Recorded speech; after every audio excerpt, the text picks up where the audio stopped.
There we go, right there, big one. Ready? That's good enough for me. Come on, walk me home. There's no better way of getting an adrenaline rush than climbing in a cage with meat-eating predators every day of your life.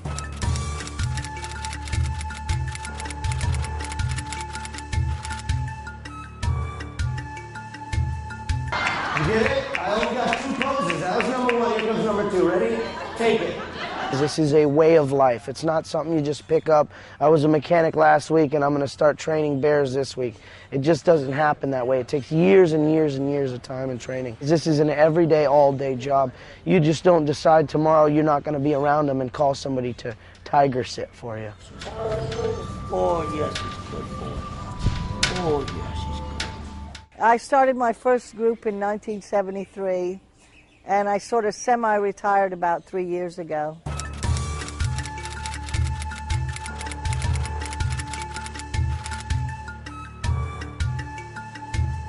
I've had a wonderful life. I traveled all over the world, became one of the most well-known women tiger trainers in the world.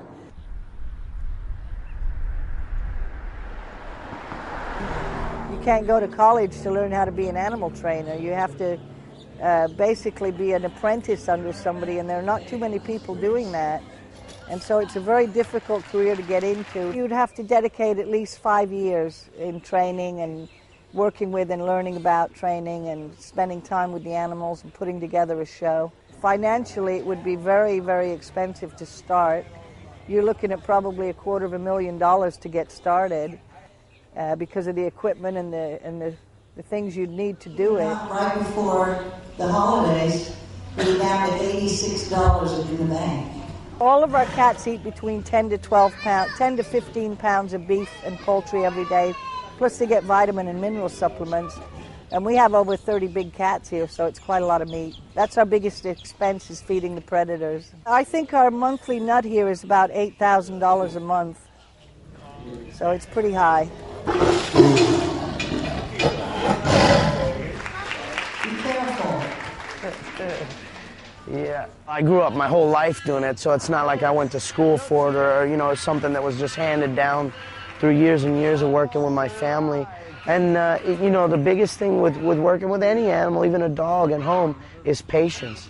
You know, you really just got to have a lot of patience and remember that they're animals and they, you know, they don't understand all the words you say, but if you take your time, you can find a way to talk to them. Just like a puppy dog, it's basically the same thing when you're walking through the living room and your little puppy wants to play and he runs over and grabs you by the ankle and you don't want him to, so you have a newspaper and you tap him on the nose and you say no biting, or you know, or some people use a water bottle and they squirt water on them, or some, you know, people have a million different ways, but it's just a real slow process. Whenever they do it, you have to tell them no, and then you have to reinforce it with a positive. So when they bite you, you say no, but then you pet them and you say be nice, and that kind of counteracts it. I have animals that it takes a couple months and they're already in there and learning stuff. I have other animals that takes years and other animals that it never happens. And that's just part of the deal. That's part of the life, you know. Not all animals are capable of doing things or enjoy it. So those animals that aren't into it, they would live here at the habitat and just have a great day, go swimming all the time and just have a good life, eat good food. The animals that really do enjoy it, though, those are the ones that we go out on the road and do the shows, and it really works out neat because it's animals working to help other animals. You know, it's the only way we know how to get by and to pay the feed bills. All right, let her hear ya. All right, that's... Oh my goodness, I'm kidding, I'm just kidding. Well, everybody has accidents, you know. When you work around something every day of your life, sooner or later you have a little run-in, you know. Firemen get burned, police officers have problems at work, you know. Well, so do lion and tiger trainers. Normally it's an accident, though, and 90% of the time it's the handler's fault. And if you put yourself in the wrong situation, you know, it's basically your fault. I've had a few accidents, and normally they were my fault. Down and roll. Roll. Oh. It's like taking care of an infant that would eat you. You know, it's basically because they can't get it for themselves. So it's almost like having a newborn kid, but that newborn kid might try to have you for lunch every once in a while. So that's basically the routine daily with these guys. But like I said, we spent the last 14 years of our lives together, and I know that he won't eat me over that little piece of meat, because he's the best tiger in the world, huh? Yes, you are. He's a good boy. Oh, thank you for cleaning that up. Look.